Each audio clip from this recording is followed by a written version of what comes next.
Welcome to Beyond Our Focus. I'm Stefan, this is Amanda, and this is Let's Palaver about the Wastelands. Whatever thing we're on. Still chapter 2, I think, basically. This is Book 1, chapter 2. Part 1. Part 1. Sure, something along those lines. We're in the Wastelands, somewhere. We've been keeping up. We're officially on chapter 2, Key and Rose, is where we're starting off today. Page number 89. I was like, 1! 1? No, not page number 1. That's not where we are. We're not reading backwards? Not to my knowledge. Okay, well, I gotta find my handy-dandy notes wherever I decided to write them. I'm being environmentally friendly by using every space, apparently, in my book. And I'm being even more environmental friendly. Not using paper at all. It's not like it makes it easier or anything. You're only sharing the screen with our recording device. Yeah. No, nothing about that could ever go wrong, not once. All right, let's get back to, or get a little bit more information on Jake. Yes. The last chapter, or part, or whatever you want to call it, was still all about Roland and Eddie and Susanna, and we find out Roland is literally losing his mind because he remembers the events of Jake happening, but his brain is telling him it didn't happen, and so he has literally given up all weapons and is wondering where Jake is. And now we find out where Jake is. Yes. We pick up right with Jake. For 3 weeks, Jake Chambers fought bravely against the madness rising inside him. During that time, he felt like the last man aboard a foundering ocean liner, working the bow pumps. Let's see. Help from somewhere, help from anywhere. On May 31st, 1977, 4 days before school ended for the summer, he finally faced up to the fact that no help was going to come. It was time to give up, time to let the storm carry him away. Yeah, the straw that broke the camel's back was his final essay in English Comp. And what a final essay. Yeah, I honestly forgot that his name was actually John. Oh, John Chambers? Yeah, I forgot. Because his name is Jake. Yeah, we're always going to call him Jake. Because he is Jake. He's Jake. But I completely forgot that his name is actually John. And the only reason why he's called Jake is because 3 or 4 boys he's sort of friends with just call him Jake. You know, it's better than having your father's name. Yeah. I've never been big on the juniors and the seconds and third, whatever. Like, come on, be a little original. Your name isn't that impressive. You don't need to pass it down. And apparently, his father would be very disapproving if he knew that people called him Jake. His father's a douchebag. Yes, he is. So we find out that Jake is 11, and he's in the 6th grade at the Piper School, which is apparently just a very uppity private school. Yes, yeah. very, very uppity. That they had to pay a lot of money to get Jake in that. Let's go with that. Yes. Even though his father claims otherwise. Money can't buy your way into whatever it's called. Piper. Yes. And so apparently he is very small for his age. He was mistaken for a girl for the longest time. It's Cinnamon. It's pretty damn tasty. That's Oh. what it was. But he was mistaken for a girl, so he fussed until they finally got his hair cut, which his dad approved of it. Yes, his dad. Because the kid wants to look like a Marine, Lori. Good for him. I don't think that was the point. That's not really what he was going for, but sure. To his father, he was never Jake, and rarely John. To his father, he was usually just the kid. And that's when we break into the Piper School, according to his father being, you couldn't get in with money. It was all up here. Yeah, you couldn't get in with money. Yeah. It was brains or nothing. Mm-hmm. I'm sure that's exactly what it was. And his name was Elmer. Elmer Chambers. That's his father's name is Elmer. Is it? Yeah. It says, Jake was perfectly aware that the fierce furnace of Elmer Chambers' mind, the gross carbon of wish and opinion, was often blasted into the hard diamonds which he called facts. You know what? Somehow I read this. I could have sworn his dad's name was John Chambers. No. That's why I went on the whole junior tirade like 3 seconds ago. Because that's what I thought. No, not his name. His name's Sure. Elmer. I missed that somehow. Lori and Elmer Chambers. Okay. Well, I was wrong completely. Okay, that's fun. The fact is, money doesn't get anyone into Piper, his father had told him. The only thing that gets you into a place like Piper is what you got up here. Elmer Chambers had reached over his desk and tapped the center of his son's forehead with a hard, nicotine-stained finger. Get me, kid? I just don't like his dad at all. Yeah, his dad is a bigwig at the TV network. Yes. And we don't, at least in this particular one, we don't get almost nothing about his mother, so. No, that was all pretty much in the first book. Did they talk about his mother that much? Yeah, because we got the story of how, like, when Roland hypnotized him, he sat there and recounted stuff about how his mom, what was it? I don't really know if they said what she works at, but that was the first information we get about, her having, like, I think she drinks a lot, and she has boyfriends and stuff, which you hear again in this one. And his father, of course, does cocaine. And That sounds like you got a lot. no, it's about the same as you get from Elmer. Well, there's a lot more about the dad in this chapter here. Like, a lot. Like, we hear about him over and over and and over again. But, no, you learn some bits about the mom. I just can't remember it. But, yes.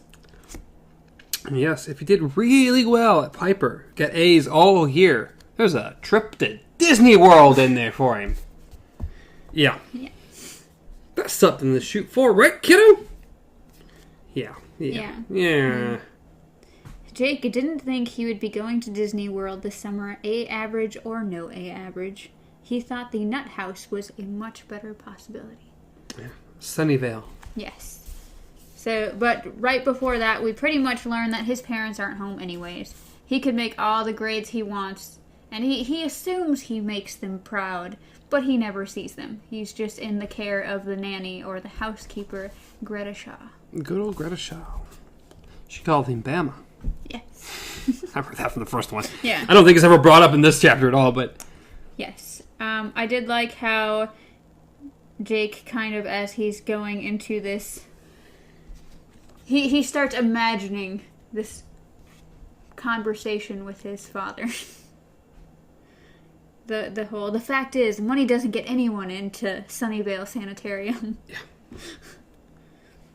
Well, it's only about what's up here. The only thing that gets you into a place like that is when something big time goes wrong up here in the attic. That's what happened to the kid. But he's working his buttski off. Makes the best baskets in the place, they'll tell me. And when they let him out, if they ever do, there's a trip in it for him. A trip to the way station, Jake muttered, then touched his forehead with a hand that wanted to tremble. The voices were coming back. The yelling, conflicting voices which were driving him mad. You're dead, Jake. You're run over by a car. And you're dead. Don't be stupid. Look, see that poster? Remember the Class 1 picnic? It says, do you think I could have class picnics in the afterlife? I don't know. But I know you're run over by a car. No. Yes. Poor Jake. Poor Jake. Yes. And so he's pretty much walking through school at this point, and he has stopped.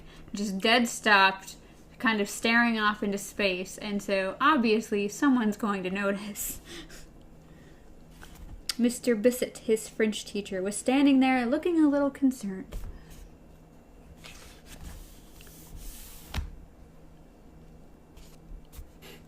Everyone oversleeps. Not my dad. The master of the kill never oversleeps. I think so. Let's see. Are you ready for your French final? No, I was never ready for my French finals. Ever. I didn't have French finals. I did. We had to, in order to graduate, we had to have at least, 2 years? 2 years of foreign language. Yeah. So I took 1 year of Spanish and 1 year of French. So really just didn't learn anything? Yeah. That's all. It's good. Yeah. Yep. Don't worry about actually learning anything. Let's just...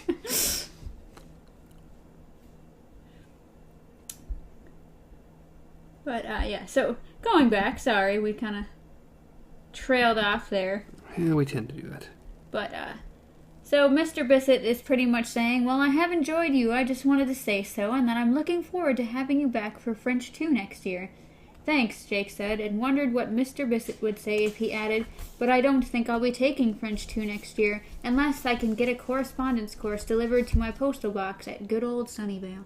Good old Sunnyvale. So Jake has pretty much condemned himself to the nut house. He's going. He's going pretty insane.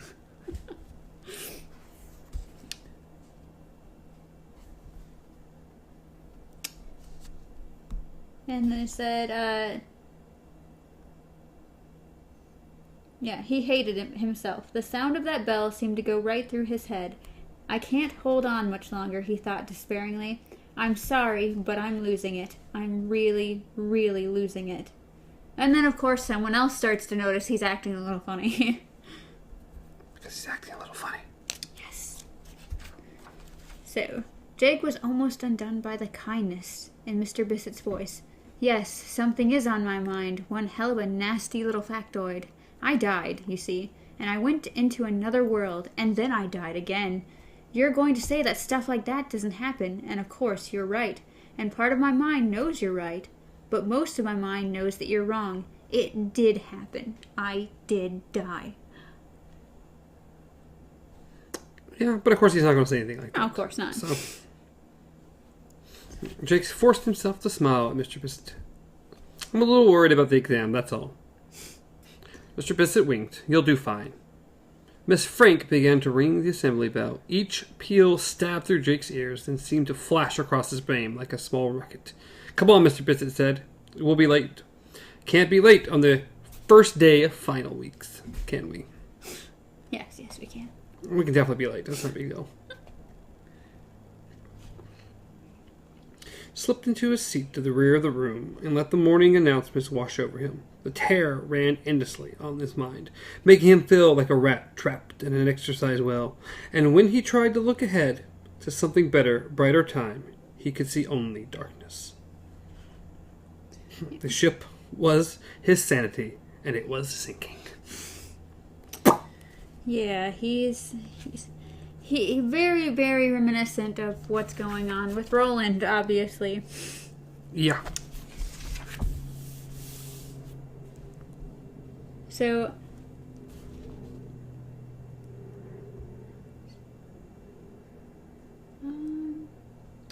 pretty much he's just kind of sitting at this assembly, just once again having these voices in his head going back and forth. And they start singing the school song, which, how they even got this song, I don't know. It's messed up. But anyways, as they're singing it, he says that he thought about the place where he had awakened after dying. At first he had believed himself to be in hell, and when the man in the black hooded robe came along, he had been sure of it. Then, of course, the other man had come along, a man Jake had almost come to love. But he let me fall. He killed me. He could feel prickly sweat breaking out on the back of his neck and between his shoulder blades. So we held the halls of Piper, hold its banner high. Hail to thee, our alma mater, Piper, do or die. Yeah, that's exactly what it sounds like in my head, too. God, what a shitty song, Jake thought, and it suddenly occurred to him that his father would love it. I'm sure he would, though. How the hell do you get a school song like that? No. I remember we had, vaguely remember us having a school song. Don't remember it at all now. Probably for the best. But yes. So back earlier, we kind of got a hint that he had a English paper, a final essay. Most definitely. And the assignment was my understanding of the truth. The truth. It would count for 25% of their final grade for the semester. Yes, it would.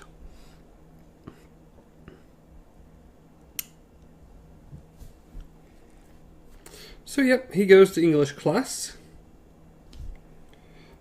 Came in. There's 11. There were only 11 pupils.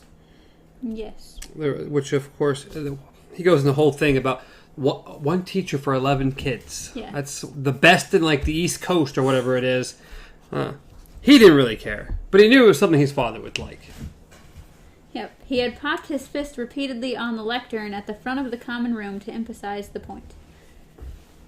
But yeah, Jake hadn't been terribly impressed, but he had passed the information along to his father. Of course. So yes, he's sitting at his desk. He starts to unzip his bag and pull out a folder when something catches his eye from across the room. Nothing too special, at least for us. No, not at all. It's the door to the cloakroom. The cloakroom? Yes. He knew to the cloakroom, which I assume is just the coat closet. Yeah. They have fancy words at Piper. Oh, they do. Do they ever? Nothing back there except a lot of brass coat hooks and a line on the wall and a long rubber mat on the floor for boots. No big deal.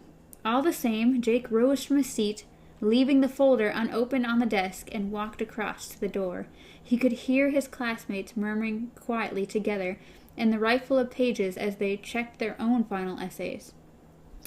It was the door which held his attention. In the last 10 days or so, as the voices in his head grew louder, Jake had become more and more fascinated with doors. It says... All kinds of doors. He must have opened the one between his bedroom and his upstairs hallway 500 times in just the last week. And the one between his bedroom and bathroom 1,000. Each time he did it, he felt a tight ball of hope, anticipation in his chest, as if the answer to all his problems lay somewhere behind this door or that one, and he would surely find it eventually. But each time it was only the hall, or the bathroom, or the front wall, or whatever. Poor him. Yeah. He knows he needs to go through a door. Yes. He has to get through a door to fix his problems somehow. He just keeps hoping that behind one of these doors is going to be the desert, is going to be that world. And so it has gotten so bad even that he's fallen asleep and woken up and realized he was standing in front of a door for 45 minutes. And it's just like, luckily no one had seen him. Now as he approached the cloakroom door, he felt that same dazzling burst of hope. A certainty that the door would not open on a shadowy closet containing only the persistent smells of winter, but on some other world where he could be whole again. Hot, dazzling light would fall across the classroom floor in a widening triangle, and he would see birds circling in a faded blue sky, the color of his eyes, old Jean's. A desert wind would blow his hair back, and the dry, nervous sweat on his brow. Well, I love his eyes. I know. The color of his eyes. Yeah. He would step through this door and be healed. Jake turned the knob and opened the door. Inside was only darkness and a row of gleaming brass hooks. One long-forgotten mitten lay near the stacked piles of blue books in the corner. Yeah, not a desert, not Roland's world. Not even a little bit. And so he just feels like crawling into this closet, reverting back to very young childhood days of sucking on your thumb and just giving up. And yet, there was a deep steel in Jake Chambers, as surely there was deep steel in Eddie and Susanna. Now it flashed out its dour blue lightning gleam in the darkness. There would be no giving up. Whatever was loose inside him might tear his sanity away from him in the end. But he would give no quarter. In no meantime, be damned if he would. Never, he thought fiercely, never. When you finished your inventory of the school supplies in the cloakroom, John, perhaps you'd care to join us, Miss Avery said from behind him in her dry, cultured voice. Yeah, I don't know what you're doing, but you're just kind of looking in the closet. Yeah. So everyone starts laughing. He starts heading back to his class. He randomly gets hit on by some chick. It's, yeah. She's just like, take me in there with you next time, she whispered. Then you'll have something to look at. It's like, I don't know, was hitting or is it more just making fun of? I don't know, but either way. Well, it says, Petra Jesserling looked at him with merry, dancing eyes. So, I'm assuming she's hitting on him. Maybe. You're in the 6th grade. Calm down. You're too young for those things. No. So, the teacher has started to drone on, and Jake has finally started looking at his essay. Oh, has he ever? And he can't remember ever writing an essay. My Understanding of the Truth by John Chambers. One of the typed a center sheet, and that was all right. But he had, for some reason, pasted 2 photographs below it. One was of a door. He thought it might be the one at number 10 Downing Street in London, and the other was of an Amtrak train. There were color shots, undoubtedly culled from some magazine. Why did I do that? And when did I do it? He turned the page and started down the first page of his final essay, unable to believe or understand what he was seeing. Then, as understanding began to trickle through his shock, he felt an escalating sense of horror. It had finally happened. He had finally lost enough of his mind that other people would be able to tell. Yes, and indeed, holy cow. His essay is quite interesting. I love we have a quote from Robert Sundance Browning. Was it the little quote? Yeah. I believe there was also the same quote at the beginning of the book. And then I will show you fear in a handful of dust was also one. Yeah. Well, that's right. I don't know. Robert Browning right there. But yes. I will show you fear in a handful of dust by T.S. Butch Eliot, and then my first thought was He Lied in Every Word by Robert Sundance Browning. And then it just goes all kinds of crazy. Well, this is his understanding of the truth. Yeah, apparently. The gunslinger is the truth. Roland is the truth. The prisoner is the truth. The Lady of Shadows is the truth. The prisoner and the lady are married. That is the truth. The way station is the truth. The speaking demon is the truth. We went under the mountains, and that is the truth. There were monsters under the mountain. That is the truth. One of them had an Amoco gas pump between his legs and was pretending it was his penis. That is the truth. Apparently, very much the truth. Roland let me die. That is the truth. I still love him. That is the truth. And then a little thing about reading The Lord of the Flies that nobody cares about. Yeah. Far, far away, Jake turned to the second page of his final essay with a trembling hand, leaving a dark smear of sweat on the first page. When is a door not a door? When it's ajar, and that is the truth. Blaine is the truth. Blaine is the truth. What has 4 wheels and flies? A garbage truck, and that is the truth. Blaine is the truth. You have to watch Blaine all the time. Blaine is a pain, and that is the truth. I'm pretty sure that Blaine is dangerous, and that is the truth. What is black and white and red all over? A blushing zebra, and that is the truth. Blaine is the truth. I want to go back, and that is the truth. I want to go back, and that is the truth. I'll go crazy if I don't go back, and that is the truth. I can't go home again unless I find a stone, a rose, a door, and that is the truth. Choo choo, and that is the truth. Choo choo, choo choo, choo choo, choo choo, choo choo, choo choo. I'm afraid, and that is the truth. Choo choo. What a fun little final essay you've written. He heard Miss Avery say in her clear, pale voice, "Your son is seriously ill. If you need proof, just look at this final essay."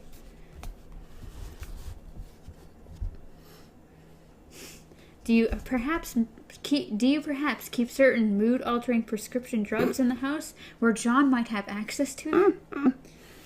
Jake didn't know about mood-altering drugs, but he knew his father kept several grams of cocaine in the bottom drawer of his study desk. His father would undoubtedly think he had been into it. Gotta get in that cocaine early. He turned over to the last page of his final essay. There was no words on it. Instead, he had Pasted? There was no words on it. Instead, he had pasted another picture to the paper. It was a photograph of the Leaning Tower of Pisa. He had used a crayon to scribble it black. The dark, waxy lines looped and swooped in lunatic coils.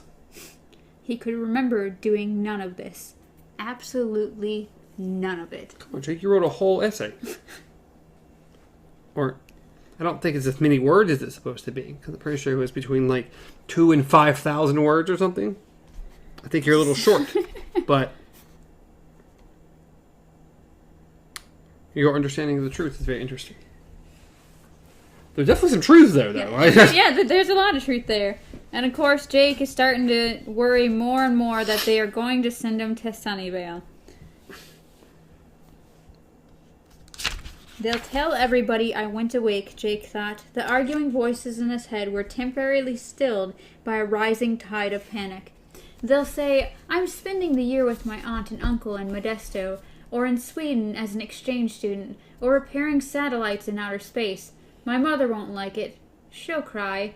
But she'll go along. She has her boyfriends. And besides, she always goes along with what he decides. She, they, me. He felt a shriek welling up in his throat and pressed his lips tightly together to hold it in. He looked down again at the wild black scribble snarled across the photograph of the Leaning Tower and thought, I have to get out of here. I have to get out right now. So he raised his hand. Yes, John, what is it? Mrs. Avery was looking at him, and the expression of mild exasperation she reserved for students who interrupted her in the mid-lecture. I'd like to step out for a moment, if I may, Jake said.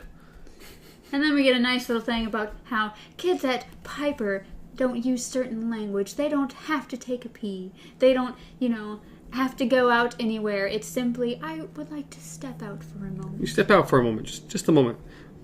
Mrs. Avery sighed.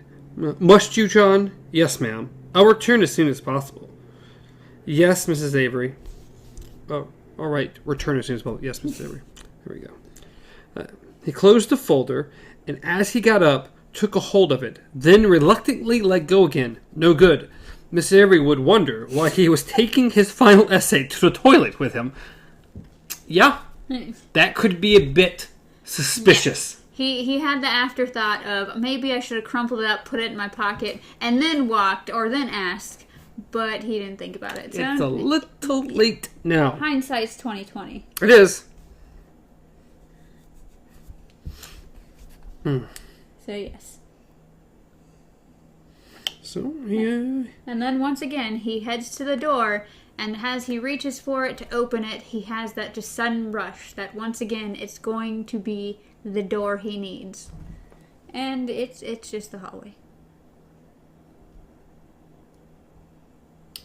And it says, he opened the door, and it was only the hallway on the other side. But he was right about one thing just the same. He never saw Miss Avery's classroom again. All that foreshadowing. Oh, yeah. I think we end on some foreshadowing, too. Yeah, we do. Like, for the love of God. Don't leave any mystery here at all, do you, Stephen King? Just... So, he's walking down the hall, and he's just... the voices in his head, of course, are going back and forth. He's just like, I died. No, I didn't. Did too. Did not. Didn't. And then he randomly opens the doors to the girls' room. Yep. For whatever reason, just apparently in the middle of class, there just happens to be someone in there. Yeah. It says, she was squeezing a pimple on her forehead. Do you mind? Sorry, wrong door. I thought it was the desert. Yeah, thought it was the desert. My apologies. What? And he's gone. No, he's already gone. I thought it was the desert. Sorry, Jake. Not the desert. Close. But so then he did go to the men's restroom kind of opens the door and then just lets it close again and just walks out. Just kind of just walks past the office, makes sure the lady's not watching, and then decides to just literally exit the entire school. Yeah, that's what you gotta do. I've gone... Trant? I don't know. He thought... Even his distraction did not keep him from being amazed at the unexpected development. When I don't come back from the bathroom in 5 minutes or so, Mrs. Avery will send someone to check me, or to check, and then they'll know what that I've left school, gone, trant, whatever this word is. It's an odd word. It's He thought of the folder laying on his one who desk. is absent without permission, especially from school. One who shirks work or duty. Okay, sure. They have an exact way how to say it? Usually they're... Yeah, it's usually like there, but...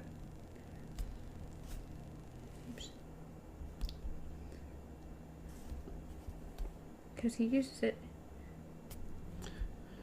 Apparently it's a obsolete form of trant. But I would assume it's trant. But... I'm not sure. Trant pronunciation.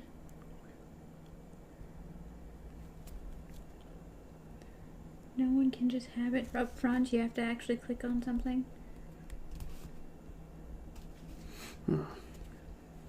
Anyways. He thought of the folder laying on his desk. They'll read it, and they'll think I'm crazy. Sure they will. Of course, because I am.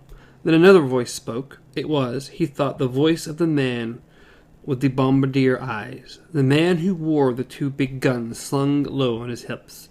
The voice was cold, but not without comfort. No, Jake, Roland said. You're not crazy. You're lost and scared, but you're not crazy. And need fear neither. Your shadow in the morning strides behind you, nor your shadow in the evening raises to meet you. You have to find your way back home, that's all.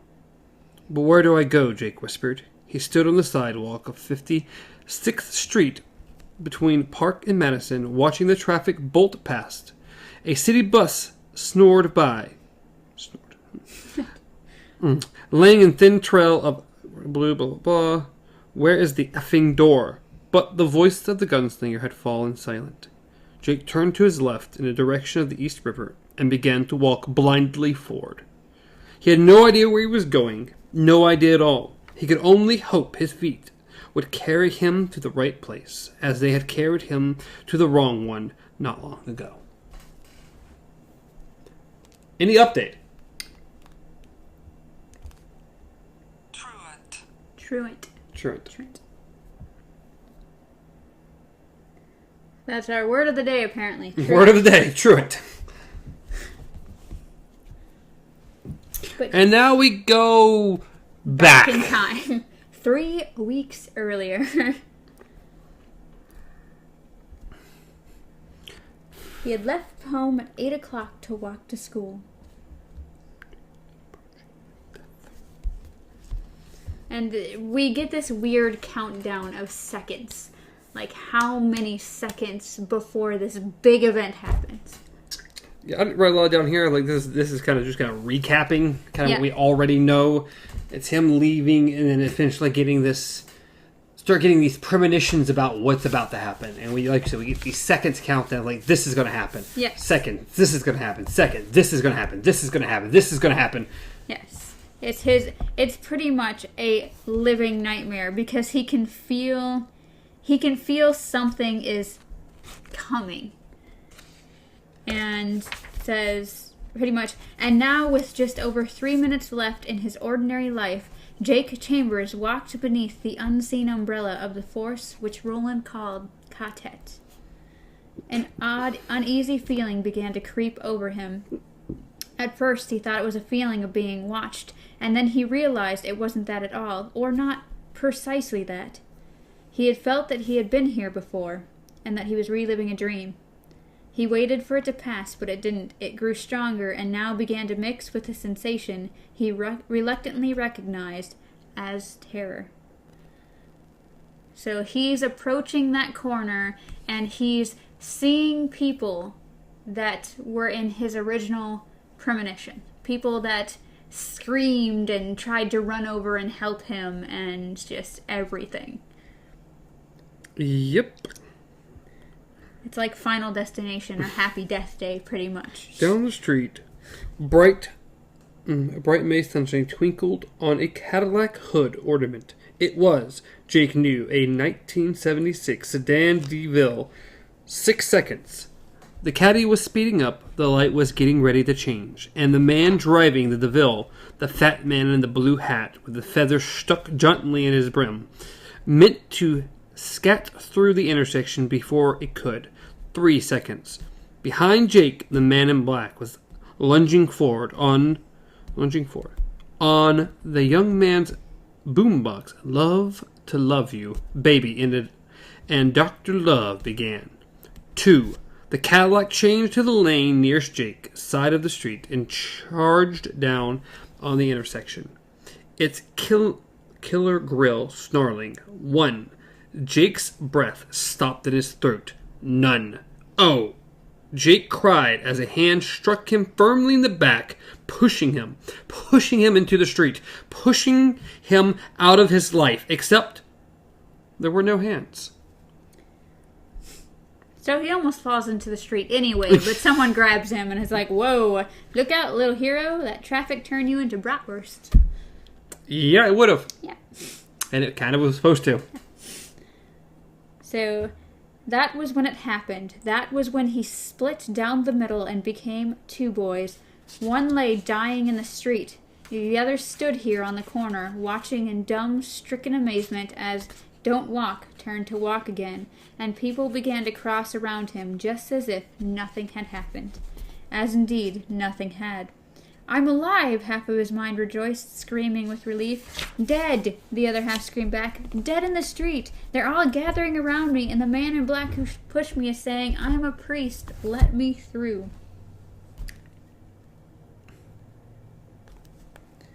Yeah. Jake turned around, looking wildly for the priest, who was not a priest. He wasn't there. Snap out of it. What's wrong with you? He didn't know. He only knew he was supposed to be lying in the street right now, getting ready to die.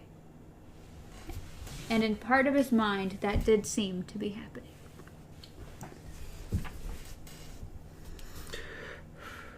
His head had cleared a little by the time he had gotten to school. His mind had gone to work trying to convince him that nothing was wrong. Really, nothing at all. Maybe something a little weird had happened, some sort of psychic flash, momentary peek into one possible future. But so what? No big deal, right? The idea was actually sort of cool. The kind of thing they were always printing in the weird supermarket newspapers and Greta Shaw liked to read. He's alright, forget about it. Yeah. Except, it wasn't. Yes. It said, I realized with dawning horror that a whole new set of memories was surfacing in his mind. It was like watching strange objects float slowly toward the surface of a muddy lake. I'm in a place I don't know, he thought. I mean, I will know it, or would have known it if the Cadillac had hit me. It's the way station. But the part of me that's there doesn't know that yet. That part only knows it's in the desert someplace, and there are no people. I've been crying because I'm scared. I'm scared that this might be hell.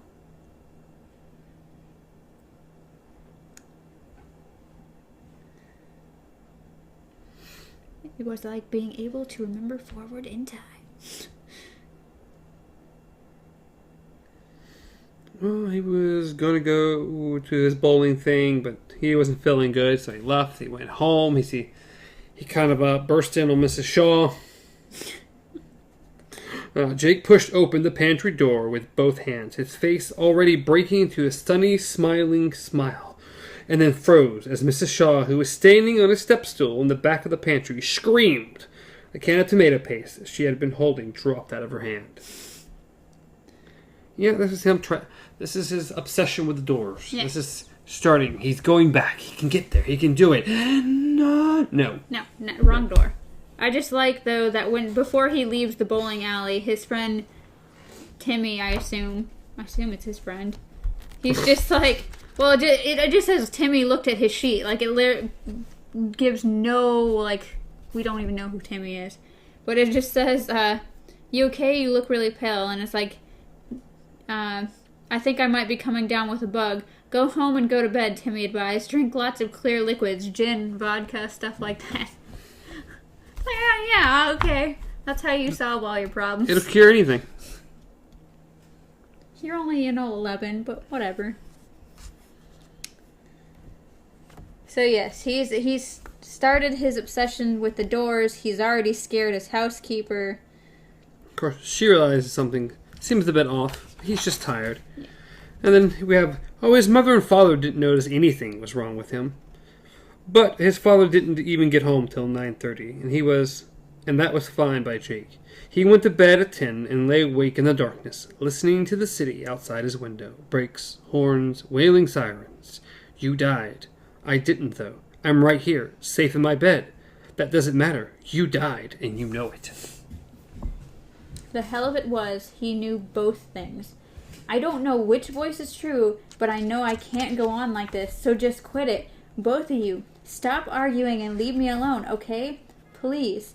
But they couldn't, apparently, and it came to Jake that he ought to get up right now and open the door to the bathroom. The other world would be there, the way station would be there, and the rest of him would be there too, huddled under an ancient blanket in the stable, trying to sleep. I can tell him, Jake thought excitedly. He threw back the covers, suddenly knowing that the door beside his bookcase no longer led into the bathroom, but into a world that smelled of heat and purple sage and a fear and handful of dust. A world that now lay under the shadowing wing of night. I can tell him, but I won't have to, because I'll be in him. I'll be him. He raced across his darkened room, almost laughing with relief, and shoved open the door, and it was just his bathroom. His bathroom with a framed Marvin Gaye poster on the wall. He stood there for a long time, trying to swallow his disappointment. It wouldn't go, and it was bitter. And I have this picture that seems a little early. Yeah. Mine even for yours is early. Mine literally is right at the end where we ended at. It's closer to where it actually takes place, but it's a pretty picture, though. It really is. But one thing I did note was that he is yelling at the voices just like Roland was. Because at one point Roland said the same thing. He's like, you guys, knock it off. Like, just stop arguing.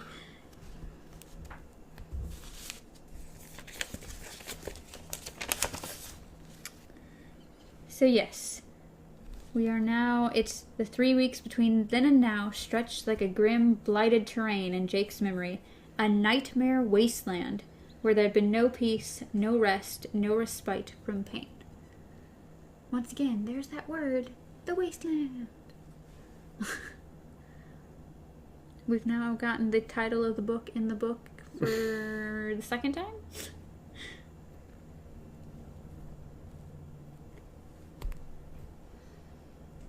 It's right here somewhere. What are you looking for? I don't know. He'd hoped this whole voice thing would stop. Yeah, it's right there. I was just in the middle. It's just somewhere out of here. He'd hoped the memories would stop when he reached the point in them where the man named Roland had allowed him to drop into the chasm under the mountain. But they didn't. Instead, they simply recycled and began to play themselves over again like a tape set to repeat and repeat until either breaks or someone comes along and shuts it off.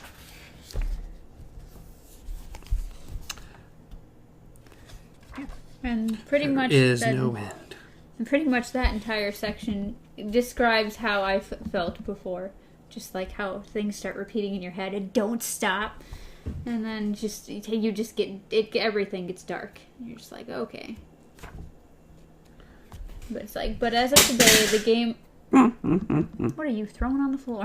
Oh, That was your knife, wasn't it? Yeah. The familiar sound of the utility knife running away. Yeah. It jumped out. So, Be fine. But as of today, the game was over. He'd never had a chance of winning anyway. Not really. He had given up. He had gone... I forgot how to say it. Trot. Jake walked by...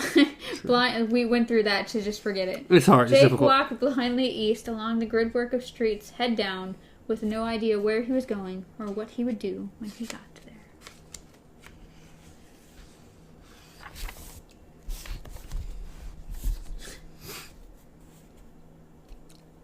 To which he just keeps walking and then, suddenly just realizes, wow, it's actually really nice out.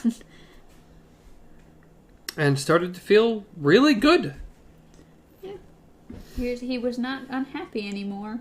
And somehow, maybe we need more of this in our lives, but two guys are just two businessmen, dressed like lawyers, are playing tic-tac-toe on the side of a building. Yeah, a bit odd to itself, but... They were just being kids and just excited and enjoying life and just wasting time, and we need more of that in our lives. Makes sense, sure. He turned right, then stopped, turned, and retracted his steps to the corner. He needed to walk down 2nd Avenue now. Yes, that was unequivocally correct, but this was the wrong side again. When the light changed, he hurried across the street and turned right again. That feeling, that sense of rightness grew steadily stronger. He felt half mad with joy and relief. He was going to be okay. This time there was no mistake. He felt sure that he would soon begin to see people he recognized, and he had recognized the fat lady and the pretzel vendor. Whatever. Instead, he came to the bookstore. You skipped a lot. Not really. I didn't have any notes. Oh. Well, pretty much... I didn't care about his journey down the sidewalk. Well, no, but it was important to note that the reason why he was so happy is that he realized that the voices had stopped. For some reason, the voices weren't there anymore. He knew that they hadn't gone away, but they were just still there.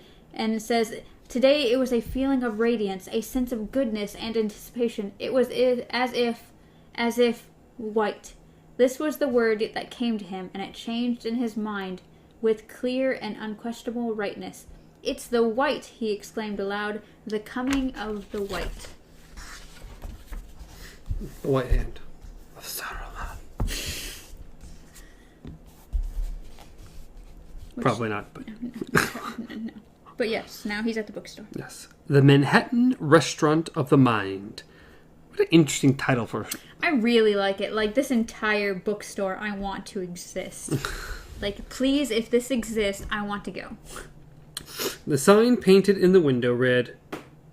the whole thing, yeah. Jake went to the door, the chalkboard hung there. It looked like some kind you saw on the wall of a diner or lunchrooms. Today's special. Some books. Pretty. Nothing significant about these books. Not really. Pretty much it's just cool because the whole place is set up like a restaurant. They set up this board like a menu. Each one is fresh broiled or pan fried or hard boiled, and it's talking about books. And then you walk in and it literally looks like a restaurant. Feed your need to read. Zombies. So yes, my note was best bookstore ever. Jake went in, aware that he had, for the first time in 3 weeks, opened a door without hoping madly to find another world on the other side. Yay! So the voices have kind of pretty much just stopped for a bit, and now he's just going through life, so...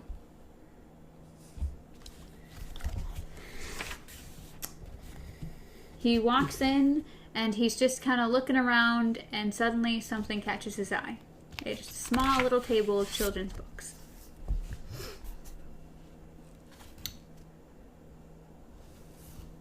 Which, I don't know if you remember the cover of Charlie, but it doesn't look like they described it at all. It was a display of children's books. There wasn't much room on the table, so there was only about half a dozen of them. Alice, Alice's Adventures in Wonderland, The Hobbit, Tom Sawyer, things like that. Jake had been attracted by the story book, obviously meant for very young children. On the bright green cover was an anthropomorphic locomotive puffing its way up a hill. Its cowcatcher, which was bright pink, wore a happy grin, and its headlights was cheerful eye, seeming to invite Jake Chambers to come inside and read all about it. Charlie the Choo-Choo, the title proclaimed, story and pictures by Beryl Evans. Jake's mind flashed back to his final essay, with a picture of Amtrak train on the title page, and the words choo-choo written all over and over again inside. He grabbed the book and clutched it tightly as if it might fly away if he relaxed his grip. And as he looked down at the cover, Jake found that he did not trust the smile on Charlie the Choo-Choo's face. You look happy, but I think that's just the mask you wear, he thought. I don't think you're happy at all. And I don't think Charlie's your real name, either. There were crazy thoughts to be having, undoubtedly crazy, but they did not feel crazy. They felt sane. They felt true. And then standing next to the place where Charlie the Choo-Choo had been was a tattered paperback. The cover was quite badly torn and had been mended by scotch tape, now yellow with age. The picture showed a puzzled looking boy and girl with a forest of question marks over their heads. The title of the book was Riddle-de-Dum, Brain Twisters and Puzzles for Everyone. No author was credited.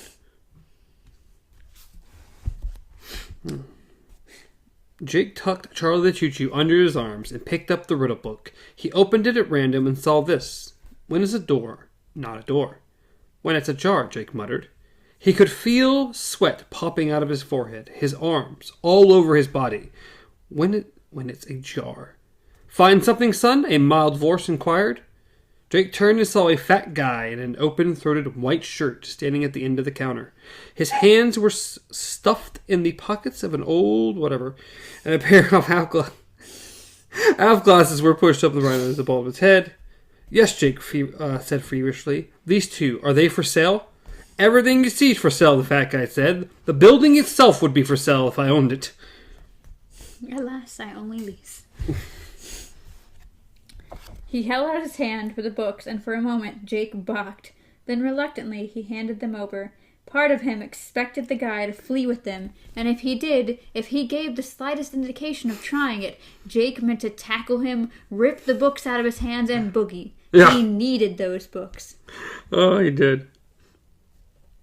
By the way, I'm Tower. Calvin Tower. He stuck out his hand. Jake's eyes widened and he took an involuntarily step back. What? Calvin Tower. Which word is profanity in your language? Oh, Hyperborean Wanderer? Huh? I just meant you look like someone goosed you, kid. Oh, sorry, he clapped Mr. Tower.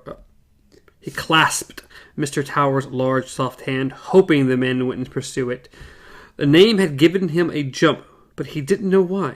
I'm Jake Chambers. Calvin shook his hand. Good handle, pard. Sounds like the footloose hero in a Western novel. Surprise, surprise. You look like you decided to take the day. You looked like you decided the day was a little too nice to spend in school. Oh no, we finished up last Friday. Tower grinned. I bet. Yeah. Stealing your school uniform. Oh, yeah. Come on. Then, of course, he of course says, oh, I assumed you would actually like these books. And it's like, that sounds pretty good, actually. These are for my little brother. It's his birthday next week. Calvin Tower used his thumb to flip his glasses down onto his nose and had a closer look at Jake. Really? You look like an only child to me.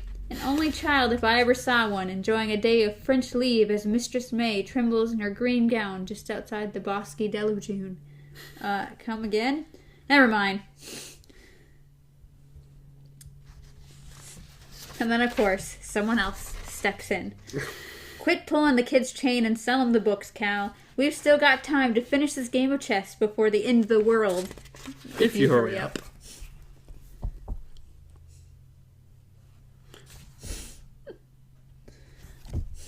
fairly common, of course Cal then, of course, opens Charlie the Tutu, and it's like, a fairly common book, but this copy's unusually fine condition. Little kids usually rack the hell out of the ones like this. I should get $12 for it. You thief. Ya thief! The man who was reading the plague said. Plague? No, it's the plague. Okay, reading the plague said. And the other browser laughed. Calvin Tower paid no attention. But I can't bear to dock you that much on a day like this. $7 it is yours. Plus tax, of course. Little book you can have for free. Consider it a gift. And of course, he kind of freaks out thinking, like, do I even have money in my wallet? And luckily, he has exactly the right amount that he needs. It's So they're like, hey, don't hurry up. You should have some coffee and, join us. It's like, there's some place I have to be. As long as it's not back to school. No, not school. That way lies madness. I think that's the truth. Not bad at all. Maybe the younger generation isn't going to hell after all. Aaron, what do you think? Oh, they're going to hell all right, Aaron said. The boy's just an exception to the rule. Maybe. I love he keeps calling... Don't mind that cynical old fart, Calvin Tower said. Motor on. Oh, hyper-barren wanderer. I wish I were 10 or 11 again with a beautiful day like this ahead of me. Thanks for the books, Jake said. No problem. That's what we're here for. Come on back sometime. I'd like to. Well, you know where we are. Yes, Jake thought. Now I finally knew where I was. He stopped just outside the bookstore and flipped open the middle riddle book again. I definitely didn't read that right. And flipped open the riddle book again. This time to page 1, where there was a short, uncredited introduction. Riddles are perhaps the oldest of all the games people still play today. It began... The gods and the goddess of Greek myth teased each other with riddles, and they were employed as teaching tools in ancient Rome. The Bible contained several good riddles. One of the most famous of these was told by Samson on a day he was married to Delilah? Mm-hmm. Sure. Let's go with it. It's Delilah. Delilah. Just like in New York City. Oh, Jesus. Miles How do we always break out you in look song? So pretty. You know what? Kit Kat enjoyed it a lot last time. More songs. But it's Hey There, Delilah. Really? Delilah. Really? I love that song. But it's really, we hear it all the time. And I enjoy it. Every time? Every time. Every time. Okay. I like that song. But hearing it every day. I like both the songs by the Plain Like White Tees that we play. Yeah. So it's enjoyable. Every single day. It's enjoyable. Repeatedly. Delilah. Like out in New York of City. the eater came forth meat, and out of the strong came forth sweetness. It's a very complex riddle. Yes, it Especially is. once we get the answer of like... Nope. No, not in a million years. He asked the riddle of several young men who attended his wedding, confident they would not be able to guess the answer. The young men, however, got Delilah aside, and she whispered the answer to them. Samson was furious, and had the young men put to death for cheating. In the old days, you see... riddles were taken much more seriously than they are today, which we've heard this exact same thing from Roland. Good old Roland. Good old Roland. By the way, the answer to Samson's riddle and all the other riddles in the book can be found in the section at the back. We only ask that you give each puzzle a fair chance before you peek. Jake turned to the back of the book, somehow knowing what he would find even before he was there. Beyond the page marked Answers, there was nothing but a few torn fragments in the back cover. The section had been ripped out. He stood there for a moment, thinking. Then on an impulse that didn't really feel like an impulse at all, Jake walked back inside the Manhattan Restaurant of the Mind. Calvin Tower looked up from this chessboard. Change your mind about that cup of coffee? Oh, hyperbarren wanderer? Oh, what a name, what a name. No, I wanted to ask you if you knew the answer to a riddle. Fire away, Tower invited and moved a pawn. Samson told it. the strong guy in the Bible. It goes like this. Out of the eater came forth meat, said Aaron. Deep meow. They don't get the reference, okay? But we do. Swinging around again to look at Jake. And out of the strong came forth sweetness. That the one? Yeah, it is, Jake said. How'd you know? Oh, I've been around the block a time or two. Listen to this. He threw his head back and sang in a full melodious voice. Samson and the lion got in attack. What? Samson and a lion got in attack, and Samson climbed up on the lion's back.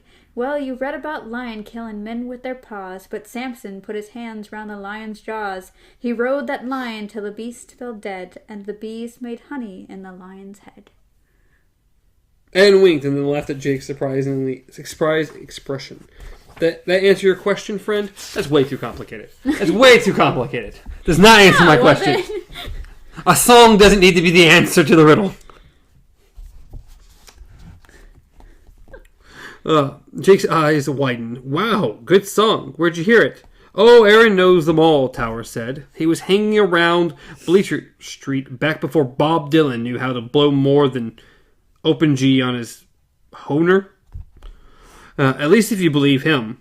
It's an old spiritual, Aaron said to Jake and then to Tower. By the way, you're in check, Fatso. Not for long, Tower said and moved his bishop. Aaron promptly bagged it. Tower muttered something under his breath. To Jake, it sounded suspiciously like... Yep, like something not very pleasant. Let's go with that. So the answer is lion, Jake said. Aaron shook his head. Only half the answer. Samson's riddle is a double, my friend, and the other half of the answer is honey. Get it? Yes, I think so. Okay, now try this one. Aaron closed his eyes for a moment and then recited. I know the answer to this one. I've heard it multiple times before in the past. But what can run but never walk? Has a mouth but never talks. Has a bed but never sleeps. Has a head but never weeps. Smart ass. Tower growled at Aaron. Jake thought it over, then shook his head. He could have been worried longer. He found this business of riddles both fascinating and charming, but he had a strong feeling that he ought to be moving on from here, that he had other business on 2nd Avenue. I give up. No, you don't, Aaron said. That's what you do with modern riddles. But a real riddle isn't a joke, kiddo. It's a puzzle. Turn it over in your head. If you still can't get it, make an excuse to come back another day. If you need another excuse, Fatso here does make a pretty good cup of joe. Okay, Jake said. Thanks. I will. Okay. But as he left, a certainty stole over him. He could never enter the Manhattan Restaurant of the Mind again. Well, he could, but he would. He would never, yeah. But as he left, a certainty stole over him. He would never enter the Manhattan Restaurant of the Mind again. Dun, dun, dun. More foreshadowing. Always more foreshadowing. You can never have too much foreshadowing. So the whole Aaron thing that happened is while we were on our short little pause, we decided to try the pronunciation of Aaron's last name, which is Italian, and we happened to press on one of the buttons, and it was just a horrifying voice that was just deep and meow. It sounded like a cat trying to pronounce his name. It was bad. So next week we will continue onward with the second half of that chapter, which is another, let's see. It seemed really short. 26 pages. Yeah. So not too bad. 26 pages, and then we'll be over to Door and Damon. You and your daemons. Can't pronounce things like normal people. Daemons. Demon. Damon. Demon. Damon. Damon. It's all for you, Damien. Damien! But yes, we'll continue onward with the other. So, but that was really good. I really enjoyed that. Jake is back in the picture again. We have our Jake back. Almost. Almost. We have a broken Jake back. Yes. Looking just for like a door. we have a broken Roland. Looking for a very special door. Yes. And it's a journey. It's a journey. And I really want that, bookstore to exist. Yeah, it's a cool bookstore. I wonder if they actually have it somewhere, if someone's created it. I wouldn't be surprised. No, I mean, it's a cool little idea. I don't know how popular bookstores are these days, but they're not like they were. In bigger cities, they are. They're a lot more popular than smaller towns. But yeah. What's it like in New York City? You're 1,000 miles away. But tonight you look so pretty. Yes, you do. I love how you turn the song into a... You need a fiddle going. Get a cello going. Oh, there you go. See, he's going to be bringing his... That's asking a lot. It really is. One day we'll get him to play his cello on one of our shows. Yeah, if I ever feel like I'm halfway decent. It's What's in the Box. It's going to be one of our What's in the Box episodes. Maybe that, because I'll be back. My place would be a little easier to move the cello over there. Oh. And we'll be sitting down for quite a while, so we'll have a lot to chit-chat about. He'll be learning, apparently, Hey There, Delilah. Hey There, Delilah. Yeah. It's a good song. It's a good song.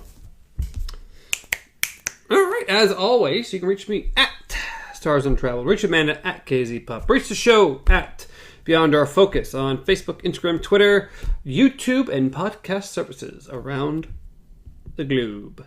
Probably, maybe. We think so. Sweden. Like the video if you did like it at all. If you got this far and you actually heard me say that, you probably liked it. You didn't watch the whole thing if you didn't. So flick over the YouTube, and if you're on podcast services, throw a like on there. Throw some comments down below. We'd like to know what you think and what you think of the show, and subscribe to the YouTube channel. Yeah. Check out our other 2 new shows that we have going on now. We have a show on Wednesday called Unlocking the Beyond. This will be the, second or third episode coming out? We don't know. We don't know what it is. It's coming out next week, so it'd be the third. We only have 2 episodes. Okay. So, yes. yeah, in 2 days from now, the third episode will be coming out. And then on Friday, we have our third episode of I'm Not Sorry, which is our encouragement podcast. So if you need a little encouragement in your life, hop on over there. Very much like this episode. It's a cool little new show we're really enjoying. I think it might actually be getting some traffic, or at least one of them is, because somehow I think my Twitter might be getting traffic. I haven't been over there, but Get on your Twitter! Waffle the Pup thing has 3 new views for some reason, and the Beyond Our Focus isn't a link to that in any way, but my Twitter is my Waffles the Pup thing Twitter. That is his Twitter. How about you go over there? How about you actually go over there? How about you actually use the Twitter that we pimp out on the last 100 shows we put up on? Because I am awful, okay? Go to your Twitter! Yeah. No one's going to mine! So I will go bring Waffles back to life, apparently, because he has some views, and he hasn't been alive since June or July of last year, I think. It's been a bit. Yep. It's been a very big bit. So hopefully you enjoyed the video. Like I said, like, comment, and please subscribe. Tell your friends. Yeah. Anybody you think you might like it? We're pretty happy with our new podcast. We're enjoying them quite a bit. Go check all of them out. We got stuff coming out 5 days a week. And here in a couple weeks, we'll have What's in the Box. Our very first extended What's in the Box. Yeah, since it's down to 1 episode a month, it feels like it just feels like we. It's a little weird doing it 1 time a month. But it's going to be a lot longer. Oh, it's going to be longer. It's going to be about the size of 3 of the normal episodes. So it's going to be something. We're going to see how that goes. We're going to see how we feel sitting down for 3-ish hours and how that goes. But I think we're done here. We've rambled, I think, a little long. So any final thoughts? We're good. Till next time, long days and pleasant nights.